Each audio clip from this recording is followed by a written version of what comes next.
അച്ഛാ ഞാൻ പോയിട്ട് വരാവേ. ആ മോനെ, നീ എങ്ങോട്ടാ? ഞാൻ എന്റെ ഫ്രണ്ടിന്റെ അടുത്ത് വരെ പോയിട്ട് വരാം അച്ഛാ. ഇനി ദിവസങ്ങളില്ല, പോവാനുള്ള കാര്യങ്ങളൊക്കെ മോൻ നോക്കിയോ? അതെല്ലാം റെഡിയാ അച്ഛാ. പിന്നെ അച്ഛനൊന്ന് റെഡി ആയിരുന്നു കേട്ടോ. ഞാൻ 1 മണിക്കൂറിൽ തിരിച്ചു വരും. എന്താണ് മക്കളെ, എവിടെ പോവാനാ?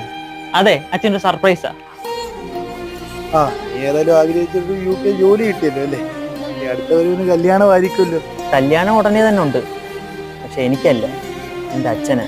വല ഞാനേ മരിച്ചിട്ട് ഇത്ര നാളൊക്കെ ആയില്ലടാ. നിനക്കും വേണ്ട ഒരു കൂട്ടൊക്കെ. അതിനല്ലാണ് എൻ്റെ മകനുള്ളത്. ഇവനെ പഠിപ്പിച്ചൊരു കരക്കെത്തിക്കണം. ഇനി ഇവനുള്ളതാണ് എൻ്റെ ജീവിതം. ഇത്ര നാളെ ഞാൻ അച്ഛൻ്റെ കൂടെ ഉണ്ടായിരുന്നടാ. ഇനിയിപ്പം അച്ഛൻ ഒറ്റയ്ക്കല്ലേടാ. ഈ പ്രായത്തിന് അച്ഛനെ കല്യാണോ? നാട്ടുകാർ എന്ത് പറയാ? ഒറ്റയ്ക്കായി പോകുന്നത് നാട്ടുകാരല്ല, എൻ്റെ അച്ഛനാടാ.